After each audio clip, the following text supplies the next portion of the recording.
Your heating system's making you sick, and nobody's connecting the dots.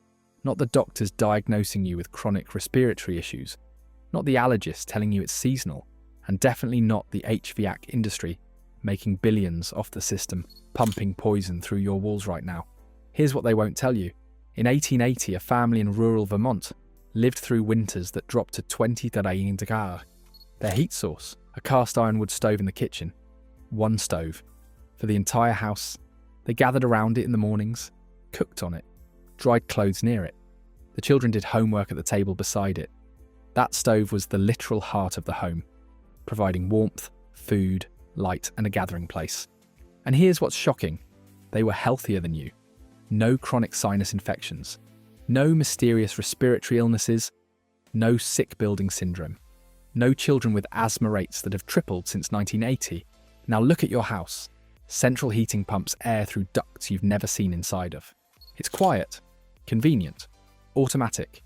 You set a thermostat and forget about it. But within months of moving in or upgrading your HVAC, you're inexplicably tired. You're getting headaches. Your throat is constantly dry. Your kids are developing allergies. Your energy bills are astronomical. And somehow you still feel cold. That Vermont family with one wood stove stayed warm all winter, cooked every meal, and thrived. You have a $15,000 heating system and you're sick, broke, and miserable. So what the hell happened between their stove and your forced air furnace?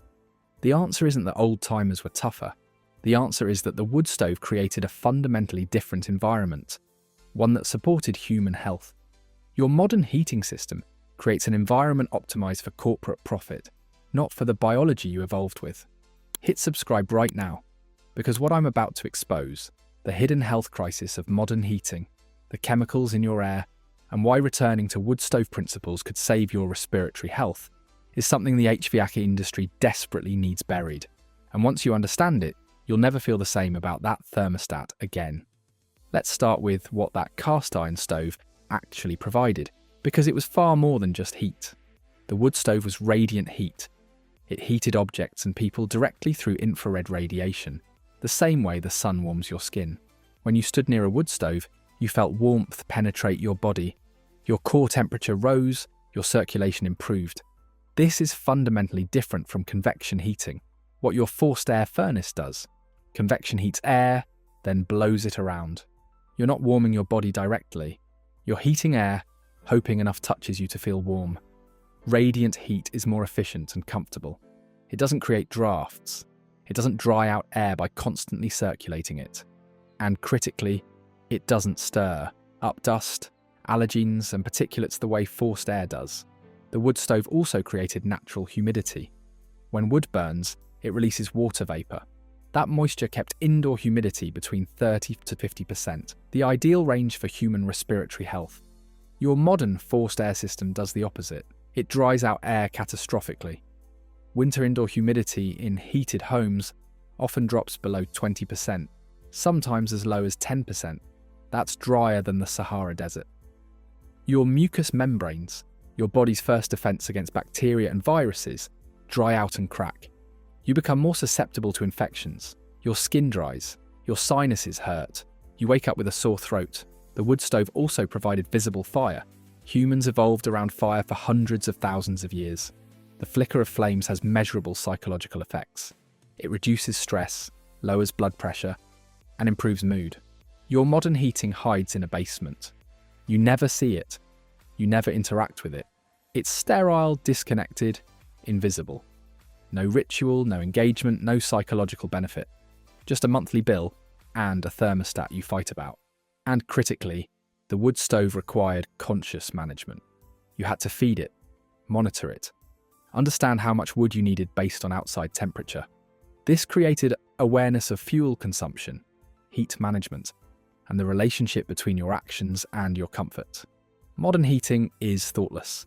Set it and forget it. You have no idea how much energy you're consuming until the bill arrives. You're completely disconnected from one of the most essential aspects of survival. Staying warm. That disconnection has real health consequences. Now let's talk about what's actually happening when you turn on your furnace. Most modern homes use forced air heating. A furnace heats air, then a blower pushes it through ducts into every room. Sounds efficient. Here's what it actually does. It circulates everything in your ducts. Those ducts are filled with dust, dead skin cells, pet dander, mold spores, bacteria, insect feces, and construction debris that's been accumulating since your house was built. Every time the furnace kicks on, it blows all of that directly into the air you breathe. The EPA estimates that indoor air can be 2 to 5 times more polluted than outdoor air, sometimes up to 100 times worse. Your forced air system is a primary reason why. It dries out your air catastrophically. Forced air heating sucks moisture out. Winter humidity inside heated homes often drops to 15-20%. Your respiratory system evolved to function in 40 to 60% humidity. When humidity drops too low, your mucous membranes dry out. You lose your first line of defense against pathogens. You get sick more often. You develop chronic sinus problems. It creates temperature stratification. Hot air rises. With forced air heating, the warmest air collects at the ceiling. Where you're not, the floor stays cold. You end up with your head overheated and your feet freezing. This is why you constantly adjust the thermostat and never feel comfortable. It requires chemical treatments. Modern HVAC systems need filters that accumulate mold and bacteria. They need duct cleaning, which most people never do. They often require chemical treatments to prevent mold growth. You're breathing residue from all of this. If you've ever felt mysteriously sick in your own home, headaches, fatigue, respiratory issues doctors can't explain, drop a comment right now. Because what you're learning is that your heating system might be the culprit, and nobody thought to check. Then there's what the furnace itself produces.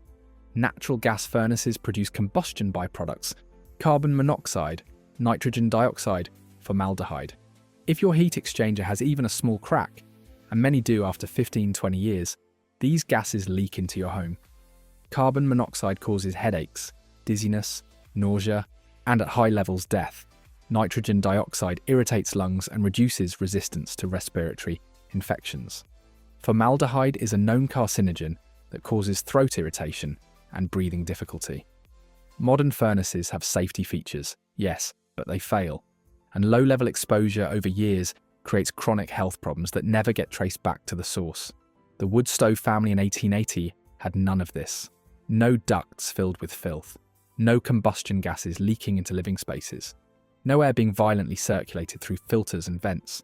They had clean radiant heat, natural humidity, an air that moved gently through convection rather than being mechanically forced. Let's go deeper into what the wood stove provided that we've completely lost. Community and ritual. The wood stove was the gathering place. The family ate around it, talked around it, worked around it. It created physical proximity that strengthened social bonds. Children learned by watching parents manage the fire. Modern heating isolates you. Every room is the same temperature. There's no reason to gather. Families scatter to separate rooms, separate screens, separate temperature zones.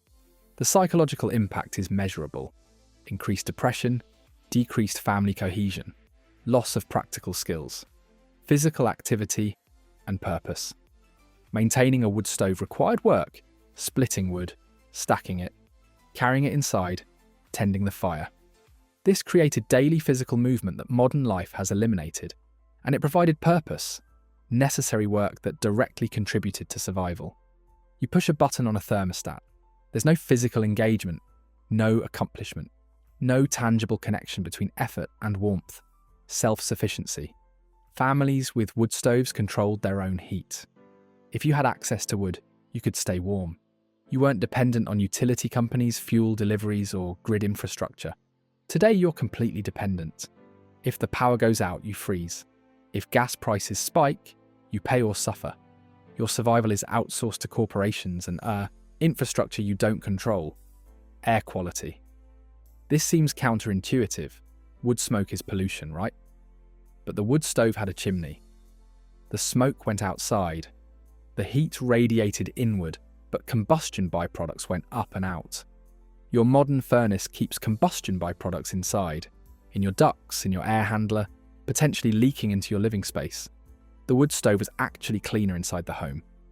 Let's look at what's happened since we abandoned wood stoves for central heating. In the 1950s, central forced air heating became standard in American homes. It was sold as progress. Modern, convenient, clean. Since then, asthma rates have tripled. In 1980, about 3% of children had asthma. Today, it's nearly 10%. Indoor air quality is one of the primary suspected causes. Chronic respiratory diseases have skyrocketed. COPD, chronic bronchitis, and other long-term lung conditions have increased dramatically, even among non-smokers. Sick building syndrome became a recognized medical condition in the 1980s, people getting sick specifically from being inside certain buildings, with symptoms including headaches, fatigue, respiratory issues, and difficulty concentrating. Allergies have exploded. Rates of environmental allergies have increased by 50% since 1980. Forced air systems that constantly recirculate allergens are a major contributor. The medical establishment blames pollution, genetics, changing environments. But the timeline is clear. These conditions began rising precisely when we sealed our homes, installed forced air systems, and eliminated natural ventilation and radiant heat. The Wood stove family in 1880 lived in a drafty house with one heat source. They should have been sick constantly, according to modern thinking. But they weren't, because their heating system didn't create the toxic indoor environment yours does. So why did we abandon a system that worked for thousands of years? After World War II, the housing boom created demand for fast, cheap construction. Central heating was faster to install than multiple fireplaces or stoves. It required less skilled labour. It allowed for open floor plans. And critically, it created ongoing revenue streams. A wood stove, once purchased, lasts 50–100 years with minimal maintenance. You provide your own fuel. There's no monthly bill. Central heating requires constant fuel purchases. Natural gas, electricity, oil. It requires maintenance contracts. Filter replacements. Eventual system replacement every 15–20 years. From a business perspective, central heating is a goldmine. From a health perspective, it's a disaster. The HVAC industry pushed central heating as modern and superior. They didn't tell you about the indoor air quality crisis. They didn't mention the respiratory health impacts. They didn't warn you about the dependency they were creating. And now you're locked in. Your house is designed around ductwork. Ripping it out costs tens of thousands. So you stay sick, stay dependent, and keep paying. Here's what the HVAC industry doesn't want you to know. You have options. Option 1. Add radiant heat sources. You don't need to rip out your whole system. Add a wood stove, pellet stove, or masonry heater to your main living area. Use it as your primary heat source and run your furnace minimally. This gives you radiant heat, natural humidity, and drastically improves indoor air quality. Option 2. Switch to radiant floor heating. If you're building new or doing major renovations, install hydronic radiant floor heating. Hot water runs through tubes in your floor, creating gentle, even radiant heat. No air circulation, no dust, no drafts. More expensive up front, but dramatically healthier long term. Option 3. Improve what you have. If you're stuck with forced air, mitigate the damage. Get your ducts professionally cleaned and sanitized. Replace filters monthly. Add whole house humidifiers. Install UV lights in your air handler to kill mold and bacteria. Use standalone air purifiers in bedrooms. Smash that like button if this video just made you realize why you felt sick in your own home. And subscribe, because next week I'm exposing what modern appliances did to your kitchen and why your great-grandmother's setup was actually superior. The wood stove wasn't primitive, it was elegant. It provided radiant heat that warmed bodies directly. It maintained natural humidity levels. It created clean indoor air by venting combustion outside. It fostered community, ritual, and self-sufficiency. We traded that for convenience and corporate profit. We installed systems that circulate decades of accumulated filth through our homes. We created dependency on utilities. We eliminated the physical and psychological benefits of managing our own warmth. And when we got sick, respiratory issues, allergies, chronic fatigue, we blamed everything except the heating system. The Wood stove family in Vermont understood something we've forgotten. Health isn't just about medical care. It's about the environment you live in, the air you breathe, the systems that surround you daily. Your modern heating is optimized for profit, not for your lungs. Every time you choose a healthier heating method, radiant, natural, engaged, you take back control of your indoor environment and your health. The hearth was the heart of the home for thousands of years, Not because people were primitive, because it worked.